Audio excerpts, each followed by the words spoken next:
Mais uma novela no governo americano, onde nós podemos ter, se já não tivermos tido no momento que você está assistindo esse vídeo, o shutdown do governo americano. E eu quero explicar em detalhes o que é isso e qual que é a diferença da última vez que nós tivemos um impasse no Congresso e o que isso significa para os seus investimentos. Então, primeiramente, esse é um evento baseado no estilo de gastos do governo americano. Eu sei que tem uma série de detalhes aqui que eu não quero entrar tanto na parte política em si, mas só para você entender o que é o shutdown, né, que já faz ali quase 7 anos que não aconteceu, que é quando o Congresso ele aprova uma lei de orçamento, porque você tem um novo ano fiscal a partir do dia 1º de outubro, ou você aprova isso, né, ou você cria uma resolução temporária. Então, sem essa autorização, o governo ele não pode gastar o dinheiro que ele tem. Então, isso aqui é bem diferente da última vez que a gente teve algum tipo de impasse no governo, que era o debt ceiling, que era o teto da dívida pública. Aí, naquele momento, você não tinha a permissão de emitir novos títulos, né? O Tesouro estava completamente parado. Agora, aqui não. Você até tem o dinheiro, pode emitir novas dívidas, mas você não tem autorização legal para fazer isso. Então não é uma coisa tão monetária dessa vez, mas é algo que pode causar determinadas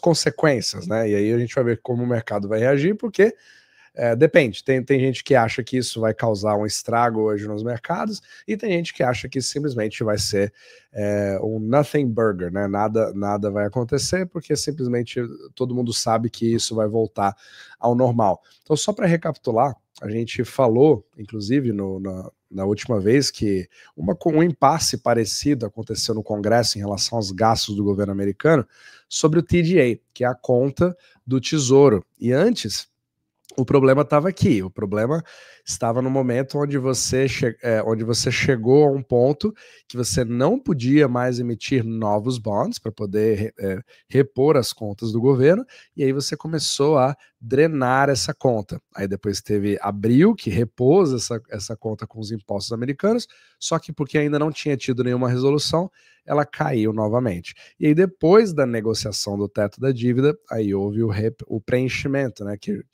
quem acompanha esse podcast sabe que eu estou falando, que é o TGA Refill, né, que o objetivo era ir até 850 bilhões de dólares, chegou aqui no 807 e agora já está começando a cair de novo.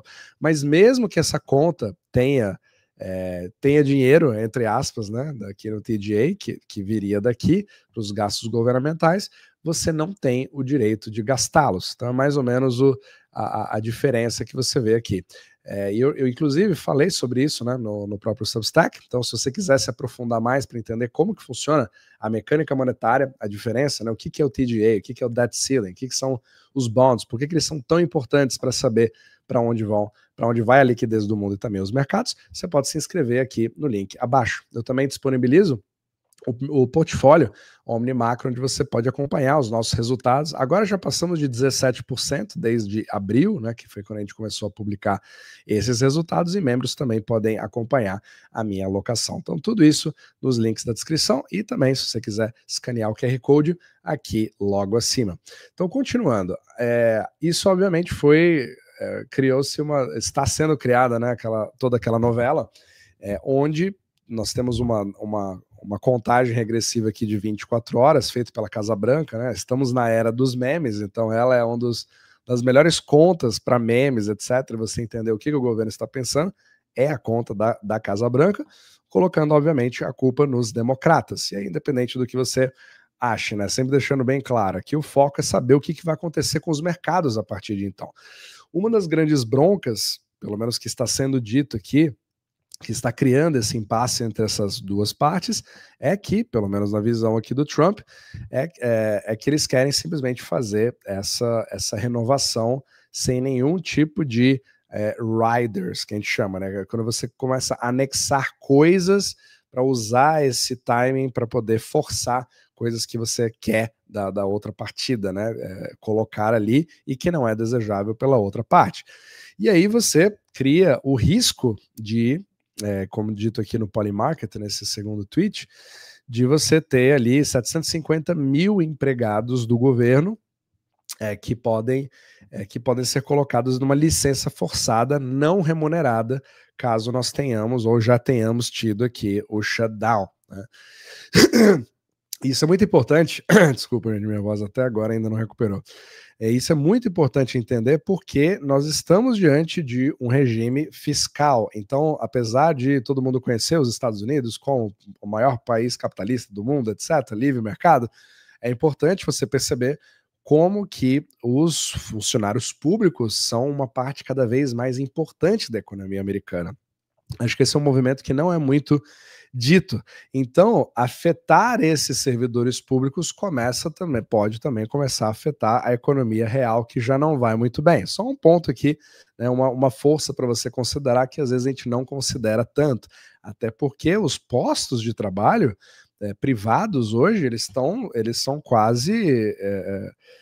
eles não são tão importantes assim em relação à quantidade de postos que estão sendo criados na esfera pública nos Estados Unidos. E isso já vem sendo de alguns anos para cá. É por isso que o gasto fiscal vem puxando o PIB americano para cima.